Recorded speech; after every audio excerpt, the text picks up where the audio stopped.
So hello everyone, welcome back to PW channel of IIT JAM and CSIR net.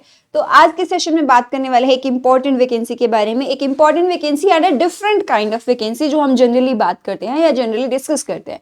Generally हम लोग बात करते हैं साइंटिस्ट की, साइंटिफिक ऑफिसर की या फिर रिसर्च पोजीशंस की। इन सब वैकेंसीज के बारे में हम जनरली बात करते हैं, या फिर गेट के बेसिस पे या रिसर्च पोजीशन जो भी है, इन सभी वैकेंसी के बारे में बात करते हैं। आज एक बहुत डिफरेंट तरह की वैकेंसी है।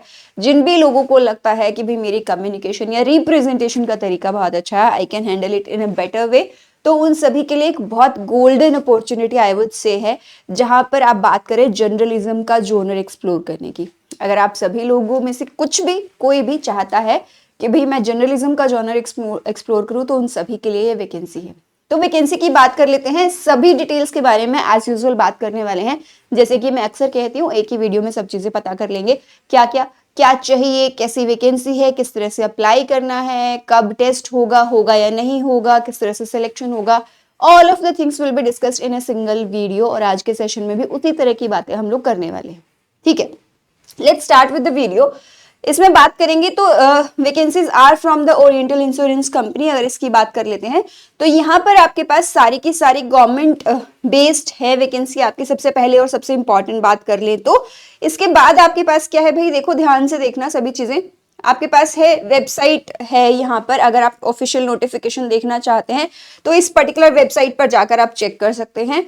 देन यू हैव वैकेंसीज कैसी हैं उसके बारे में बात करने से पहले let me just start with the dates जो है 1 दिसंबर से आपकी एप्लीकेशन स्टार्ट हो जाएंगी, ऑनलाइन रजिस्ट्रेशन स्टार्ट हो जाएगा। एंड देन आपके पास लास्ट डेट जो है दैट इज 15 दिसंबर। अभी ऑलमोस्ट अ वीक है, तो आप इस जोनर को एक्सप्लोर डेफिनेटली कर सकते हैं। अगर आप चाहते हैं अप्लाई करना तो यहाँ पर डेफिनेटली अप्लाई कर सकते हैं, अभी आपके पास टाइम है। ठीक है, पेमेंट ऑफ एप्लीकेशन फीस कब से कब तक हो सकती है? 1 दिसंबर 6:30 बजे से लेके मिडनाइट ऑफ 15 दिसंबर तक हो सकती है as usual. Date of online examination की बात कर लेते हैं। टेंटेटिव डेट्स हैं सारी की सारी, मतलब अगर कुछ भी चेंजेस होते हैं वेबसाइट पर आपको रिफ्लेक्ट हो जाएंगे, नोटिफिकेशन आ जाता है एज यूजुअल, तो वहां पर आपको पता चल जाएंगे कि क्या चेंज हुए हैं या क्या फिर नहीं चेंज हुए हैं। ये टेंटेटिव डेट्स हैं आपकी। ठीक है, तो यहाँ पर टेंटेटिव डेट्स ऑनलाइन एग्जामिनेशन की फर्स्ट टायर हो या फिर आपके पास जो भी दोनों ही पोस्ट जिनके बारे में अभी बात करने वाले हैं, दोनों की रेस से जनवरी में ही आपका एग्जाम हो जाएगा। और आपके पास उसके बाद की बारी सारी की सारी बातें क्या हो जाएंगी लास्ट में। जैसे अगर फर्स्ट टायर का हो जाता है तो सेकंड टायर जो है दैट विल बी इन फरवरी। ठीक है, तो कौन कैसी पोस्ट है, तो अप्लाई करना है ऑनलाइन मोड में, है ना। तो पोस्ट है जर्नलिस्ट की, जर्नलिस्ट की काफी सारी पोस्ट है, 285 पोस्ट है, जिनमें से 123 post are for UR, 68 for OBC. नीचे आपको मेंशन भी है कि भाई एससी में कौन बिलोंग करता है, ओबीसी में कौन बिलोंग करता है, that is clearly mention in the document. अगर आप इस डिटेल में जाएंगे, डॉक्यूमेंट को डाउनलोड करेंगे एंड पढ़ेंगे तो आपको सब इन्फॉर्मेशन वैसे डिटेल में पता चल जाएगी। ठीक है, तो ये सभी पोस्ट है। इनमें से कुछ पोस्ट पीडब्ल्यूडी के लिए रिजर्व होती है, तो ये सभी पोस्ट वो मेंशन है। साथ ही साथ एक बहुत अच्छी और बहुत इंपॉर्टेंट वैकेंसी जिसमें हिंदी राजभाषा ऑफिसर, हिंदी ऑफिसर, मतलब मुझे तो ये नेम ही बहुत मतलब ऐसा लगा कि हाँ, हिंदी ऑफिसर के नाम से भी कोई एक वैकेंसी हो सकती है। तो हिंदी ऑफिसर के नाम से भी वैकेंसी है। नंबर ऑफ पोस्ट आर 15, जिनमें से 7 है यूआर की, ओबीसी, एससी एंड सब चीजें मेंशन है। ठीक है, अब बात कर लें, अगर ये सभी चीजें मेंशन है कि भाई ओबीसी में कौन आता है, कौन किस कैटेगरी में बिलोंग करता है, सभी की सभी चीजें जो गवर्नमेंट रूल के हिसाब से, जैसे गवर्नमेंट ने ओबीसी के लिए जैसा क्राइटेरिया सेट कर रखा है वो क्राइटेरिया फुलफिल होना चाहिए अगर आप ओबीसी में अप्लाई कर रहे हैं। अगर बाई चांस आपका वो क्राइटेरिया फुलफिल नहीं होता है एंड आप अप्लाई करते हैं तो that will be considered in general, है ना, यूआर में कंसीडर किया जाएगा, है ना। Similarly for EWS also, EWS में जैसा रेफर किया गया है, जैसा गवर्नमेंट की तरफ से ईडब्ल्यूएस के लिए नोटिफाइड है, वही सेम क्वालिफिकेशन आपको मेंटेन करनी है फॉर ईडब्ल्यूएस एज वेल। ठीक है, चलिए ये बात तो एक है। अगली चीजें कौन अप्लाई कर सकता है? ऑब्वियसली आप सभी लोग अप्लाई कर सकते हैं। Citizen of India, citizen subject of Nepal, Bhutan, बहुत सारी तरीके हैं भाई अप्लाई करने के। बस मैं एक इंपॉर्टेंट चीज के बारे में बात करना चाहती हूँ। सर्विस की कंडीशंस नोट डाउन जरूर करिएगा। जहां पर भी आपका रिक्रूटमेंट होगा, place of posting 3 years minimum रहने वाला है। ये स्पेशल टाइप की पोस्ट है। देखो, हम साइंटिस्ट, टीचिंग, ये सभी वैकेंसी समझते हैं, but these are different kind of vacancy. तो यहाँ पर आपको 3 साल एक जगह पर रहना होगा, उसके बाद आपका ट्रांसफर हो सकता है, या मिनिमम पीरियड डिफरेंट डिफरेंट हो सकता है डिपेंडिंग ऑन कंपनी के रूल्स के हिसाब से। ओके अगर बात करें तो पहला 1 साल जो है आपको, पहला 1 साल आपके पास प्रोबेशन पीरियड में रहेगा, उसके बाद आपको एक एग्जाम देना पड़ेगा in order to get permanent in the company. Since ये गवर्नमेंट बेस्ड है तो यहाँ पर आपको पहले 1 साल प्रोबेशन पीरियड में रहना होगा और उसके बाद आपका एक एग्जाम होगा। अगर आप उस एग्जाम को क्वालिफाई कर लेते हैं, failure to pass the said examination with in the extended probation period, उसके बाद अगर आप बाई चांस वो एग्जाम फेल हो जाते हैं तो आपको प्रोबेशन पीरियड कंटिन्यू हो जाएगा and you need to give the exam again.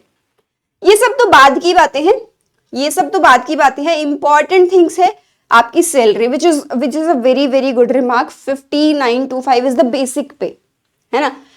इसने बोला है कंसोलिडेट करके आपको जो पे मिलने वाली है that is 85,000 in a month and that's a very very good scale I would say.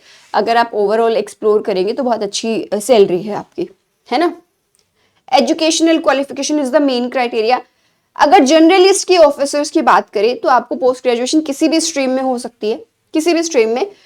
कितने नंबर होने चाहिए? 60% नंबर होने चाहिए। मिनिमम क्राइटेरिया जो हर किसी पोस्ट के लिए आई गेस होता है, वही सेम क्राइटेरिया यहाँ पर भी मेंटेन है। अगर आप 60% मार्क्स मेंटेन कर रहे हैं तो आप अप्लाई कर सकते हैं इस पर्टिकुलर पोस्ट के लिए, जर्नलिस्ट की पोस्ट के लिए। Then coming to Hindi officers के लिए, अगर यहाँ पर बात करें तो आपको मास्टर्स डिग्री होनी चाहिए in Hindi with English as a compulsory subject. Hindi और इंग्लिश आपको दोनों पढ़ने चाहिए। सिंस जर्नलिज्म जो है ना, आपका लैंग्वेज बहुत स्ट्रॉन्ग होना चाहिए, वोकैबुलरी बहुत स्ट्रॉन्ग होना चाहिए। तो आपके पास हिंदी और इंग्लिश दोनों में ही आपके पास, अगर एक कंपलसरी है तो दूसरा इलेक्टिव जरूर होना चाहिए। तो आपको दोनों लैंग्वेजेस की नॉलेज जरूर होनी चाहिए, है ना। सेम अगेन इंग्लिश में है तो हिंदी इलेक्टिव सब्जेक्ट होना चाहिए, अगर हिंदी में है तो इंग्लिश इलेक्टिव सब्जेक्ट होना चाहिए आपका। सेम अगर आप किसी और सब्जेक्ट से भी है, मान लीजिए किसी और सब्जेक्ट में है, तो हिंदी या इंग्लिश आपके पास ग्रेजुएशन तक तो पढ़ा होना ही चाहिए, तभी कंसीडर किया जाता है कि भाई आप अच्छे से बोल पा रहे हैं, अच्छे से कमांड है आपकी किसी चीज पर, है ना। तो ग्रेजुएशन तो जरूर होना चाहिए। फर्दर गोइंग डाउन, एक चीज और दिखाना चाहती हूँ, आपके पास एज की बात कर ले। यहाँ पर मिनिमम एज आपकी 21 ईयर्स होने चाहिए अगर आप इस कैटेगरी में फॉल करते हैं। Maximum age should be 30 years, ठीक है।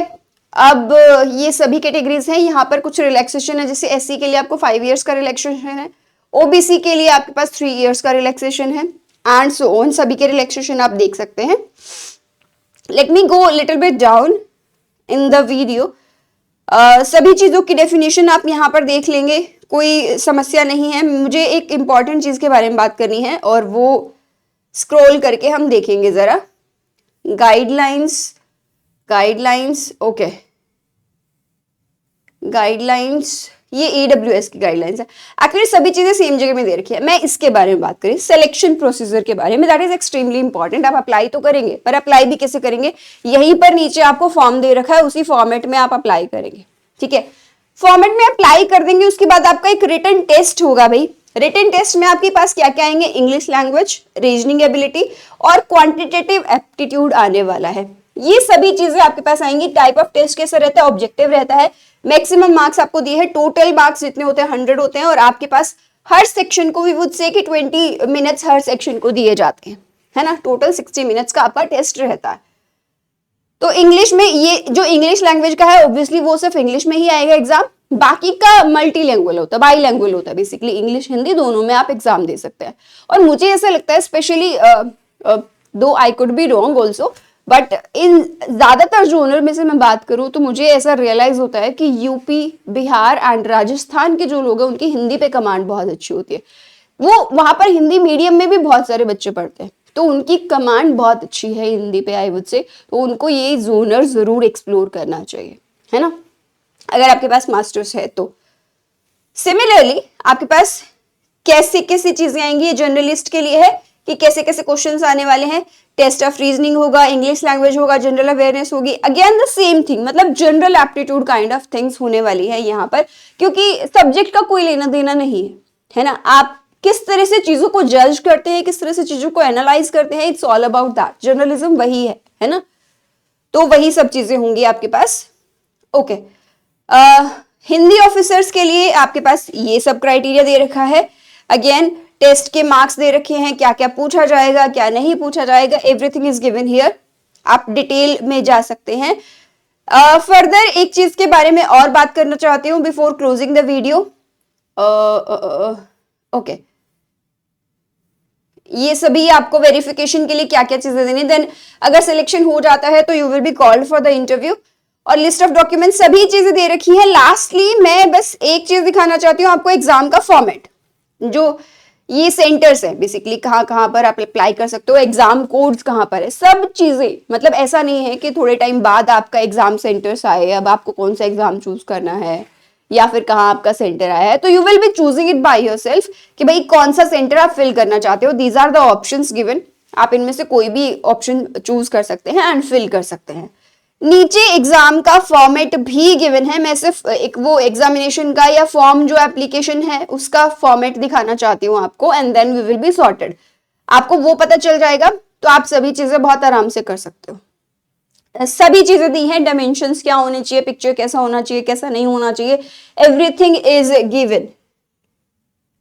Let's go a bit down.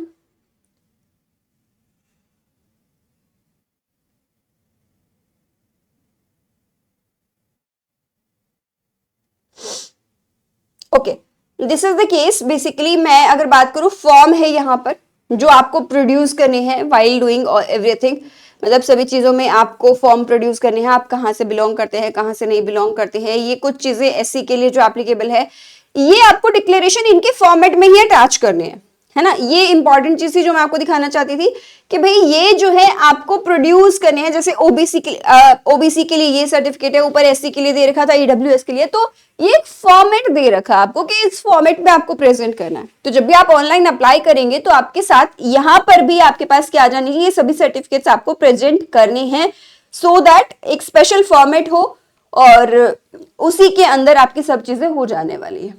ठीक है भाई, तो जब भी अप्लाई करेंगे मेक श्योर आपकी हिंदी और इंग्लिश लैंग्वेज पे कमांड बहुत अच्छी हो।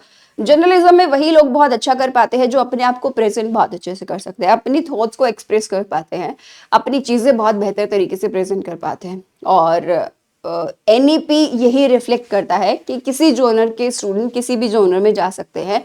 तो आपके लिए तो मुझे लगता है जिन लोगों की हिंदी बहुत स्ट्रॉन्ग है उनके लिए तो एक गोल्डन अपॉर्चुनिटी है, जिनकी लैंग्वेज पे कमांड बहुत अच्छी है उनके लिए बहुत गोल्डन अपॉर्चुनिटी है।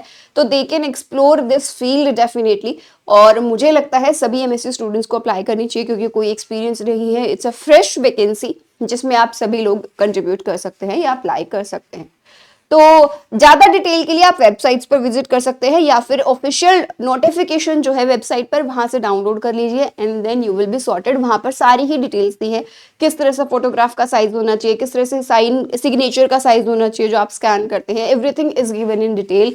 ऑनलाइन एप्लीकेशन किस तरह से करना है या फिर आपके पास एग्जाम कब होने वाला है, एवरीथिंग इज गिवन।